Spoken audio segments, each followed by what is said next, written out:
I treated her like a queen. Whenever she had a complaint, I tried to fix her problems. How often do we hear that from men? All the time, and I know that I thought the same way. I thought I did everything that I was supposed to do. Who told you what you were supposed to do?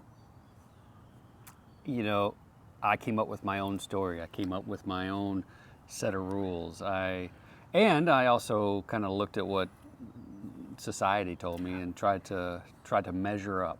So the great lies of society is what we often base, or outdated rules of society is what we often base what we should do, how we're supposed to be, and it doesn't end well, does it?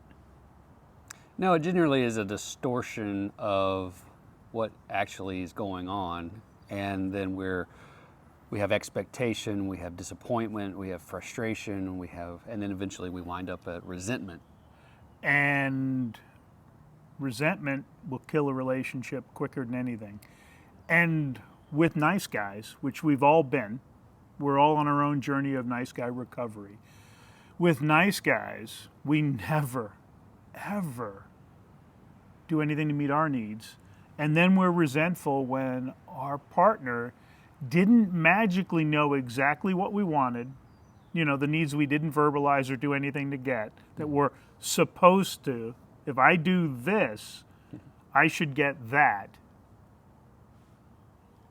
It's never gonna, it ends in resentment. Yeah, and we don't spend any time thinking about our own needs because we spend so much time thinking about how to please the other person. So we think that we're doing something for ourselves, but what we're trying to do is remotely control people and situations and circumstances, right? We're trying to get everything to line up so that we'll be okay, but we're not spending any time going to the source, going directly to our own happiness and being responsible for that. And we often hear, I spend all my time making sure everyone else is happy, and the man never takes care of the one thing he has control of making happy and is responsible for, himself. Does this sound familiar, brothers? Some of you are like, they're talking about my life. There's actually a cure to it. It's to actually start focusing on pleasing the one person in the whole world that you're responsible for, yourself. And what do nice guys say when you talk about being selfish in a healthy way, with being, prioritizing your needs? Yeah, the common response is, "Oh, I could never do that." That quote, I can't tell you how many times I've heard, "I could never do that." Yeah. And it's just bullshit. It's just not true. It's true that it'll be uncomfortable the first time you do it. And in fact, when we work with a man and we say, "What is it that you want?" the first thing he says is, I have no idea. I really don't know. He knows that he's unhappy. He knows that he wants something to be different, but he doesn't know what he wants. He doesn't know who he is. He hasn't spent any time thinking about that. And so that's the first place to start, right? Is to ask it's like a litmus test. Yeah. You ask yourself this question, what do I want? And if the answer comes back to yourself, I don't know, then that's a sign. That's a sign that needs to change. And I asked it, what do you like to do for fun? And again, you get the same, I don't know, I don't get to do that. I've had men have to dig back to junior high and high school, and I had one. I used to love to go fishing. And when he said that, I said, when's the last time you went? He couldn't remember. It had been, and I'm like, do you still have the equipment? Yes. Get a fishing license. Right. Start fishing. During the pandemic, I was listening to audiobooks while I was fishing because I was like, I can relax and do something I love to do and be productive without it taking away from the other. It was kind of a double bonus. As you say that, I'm reminded of growing up. We used to go fishing. A lot of times we were just catching perch. Nothing wrong with that. And then just throwing them back because they were too small or whatever. Because it really wasn't about whether or not I caught any fish. It was about getting out. It was about getting away. Nature. About having some time. About slowing down. And a fishing pole, a very basic tackle box, maybe even just a little tin can full of worms, of bobbers and hooks and worms, throw that in your trunk and just stop off someplace and go fishing, right? You got your fishing license and you got your audio book, or just let nature be, binge watch nature. Yeah, I've taken all of my kids fishing. It's weird. I've taken my daughters fishing when they were younger and didn't really take my son fishing until he was older. And then we went salmon fishing up in Alaska. Kind of like that. And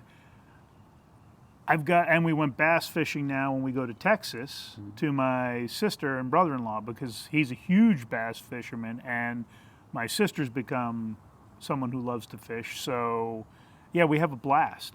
And there's nothing more enjoyable than hooking a big old fish. It's not even, like you said, it's not even about, we're not looking to feed the family with that fishing. Right. We ate all the salmon, trust me. We took every salmon we were able to take.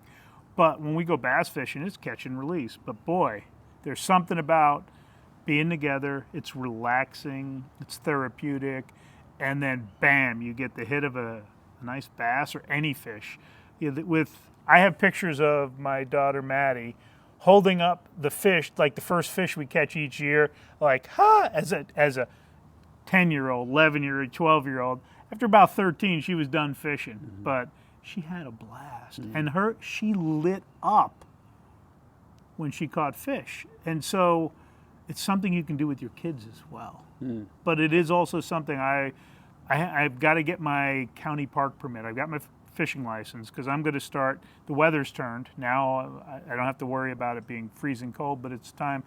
I can go. Oh, I got a book I need to listen to. I can go fishing, and I'm going to see if I can get a signal for your Happy Man coaching call on Mondays, 7 p.m. Well, I think, but based on where the park I like to fish at is, that I should get a pretty good cell signal there. So in the next couple of weeks, you're going to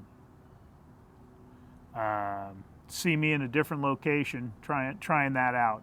And if it fails miserably, I might just have to fish on a different night, no big deal.